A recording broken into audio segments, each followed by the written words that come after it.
They say ink on paper can destroy even the strongest lies. But what if one single document could crush someone's entire plan to erase you from your own family's legacy? Imagine finding proof that flips the whole game when you thought everything was already lost. Before I dive into this story, let me ask you something. If you discovered a family member was plotting behind your back, would you fight for what's yours or walk away to avoid conflict? Think about it, because what happened to me is the kind of thing that makes you question trust, loyalty, and even blood ties.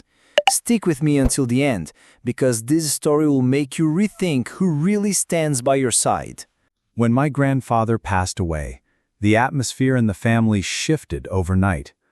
He had always been the kind of man who kept everyone united around the dinner table, and without him, cracks began to appear that none of us had noticed before. I wasn't expecting the storm that would come next because, for me, grief was enough to carry. But for my aunt, it was about something else entirely. From the first week after the funeral, she started taking control of conversations about the inheritance. She was the eldest, and she carried herself like the new head of the family, as if authority came naturally with age. She insisted that everything should be simplified and that she would handle the paperwork. At first, I didn't question it because, honestly, I didn't have the strength to deal with lawyers or documents in that moment. But then, subtle changes began to surface. My name was missing from a couple of letters. When she spoke about the house, she referred to it as hers. She started calling relatives to gather support, painting me as the one who didn't really deserve anything because I wasn't close enough to my grandfather in his final years. And that part broke me, because the truth was that I had been by his side every weekend, helping him with errands, while she only showed up when it was convenient. The whispers turned into accusations. She said I was too young, too immature, that I wouldn't know how to take care of family property. And with every word, she gained influence. Soon it felt like everyone was sliding to her side. I remember sitting at the kitchen table late at night, wondering if fighting back would only make me look greedy, exactly what she wanted others to think. But deep down, I knew something wasn't right. My grandfather had been a man of fairness. He wouldn't leave me out. He had promised me once, when I was just a teenager, that I would always have my place in the family home. And that promise stayed with me, echoing like a truth I couldn't let anyone erase. The breaking point came during a family meeting she called at her house. She walked into the room holding a folder like it was a trophy. She spread the documents across the table and declared, with the confidence that cut like a knife, that the inheritance was settled. According to her, the house, the land, and most of the savings were hers. My name wasn't anywhere. It was as if I didn't exist.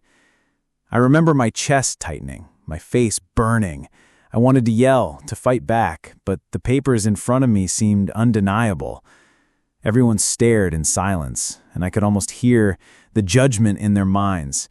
Maybe she was right. Maybe I was just being dramatic. She smiled at me like someone who had already won, and in that moment, I felt crushed. But something gnawed at me. My grandfather had always been meticulous. He kept receipts from decades ago, old letters and journals stacked in boxes in the attic. He was not the type to let someone else handle his affairs without clear instructions. I couldn't shake the feeling that she had manipulated the documents to make herself look like the rightful heir. That night, instead of drowning in defeat, I went to my grandfather's house. It was still filled with his scent, his books, his handwriting scattered and notes he left everywhere. I searched through drawers, boxes, even the shelves behind the kitchen. Hours passed. Frustration grew until my hands brushed against a thin envelope taped under a desk drawer. My heart pounded before I even opened it. Inside was his original will, handwritten and signed, dated just months before he passed. His words were clear. The house was to be shared, the land divided fairly, the savings split equally. Every promise he once made to me was there, in black ink. He had thought of everything. And suddenly, the lies my aunt tried to build began to crumble in my hands. The next time we met, I brought that envelope. I didn't say a word at first. I simply placed it on the table and watched her face as she recognized the handwriting. Her expression shifted from confidence to confusion, then to fury. She tried to dismiss it, claiming it was old or invalid, but the date was clear. Everyone could see it. The room, once silent in her favor, turned against her. Her voice cracked as she tried to argue, but no one was listening anymore. My cousins, who once nodded along to her stories, now looked at her with disappointment. She wasn't the leader of the family anymore. She was exposed. That document wasn't just paper. It was my grandfather's voice speaking louder than her manipulations. I didn't need to shout or accuse. The truth spoke for itself. And for the first time, I felt a strange peace. Not the peace of victory, but the peace of knowing that my grandfather had never forgotten me, that his word had the final say, not hers. My aunt left the room in silence, carrying the weight of her own downfall. That night, as I held the will in my hands, I realized something important. Family is not just about shared blood. It's about respect, loyalty, and honoring the bonds that actually matter. She had lost all of that the moment she chose greed over love. If this story has touched you even a little, hit that like button and share it with someone who needs to hear it. Sometimes the truth hides in unexpected places, and maybe, just maybe, this will remind someone not to give up before uncovering it. Life moved on, but nothing was the same. My aunt's presence at family gatherings became rare, and when she did appear, the shadow of what she had tried to do hung in the air. She avoided my eyes, avoided conversations, as if every word might remind her of her failed plan. For me, it wasn't about revenge. I didn't feel the need to celebrate her downfall. What mattered was that my grandfather's wishes were respected, that his love and fairness lived on through his own words.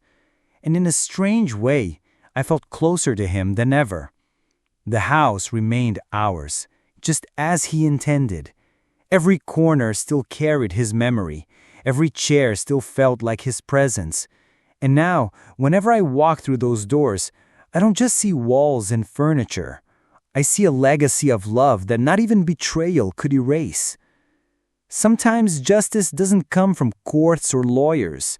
Sometimes it comes from a forgotten envelope, hidden in a drawer waiting for the right moment to reveal itself. And when it does, it reminds you that truth has a way of shining through, even when lies try to bury it.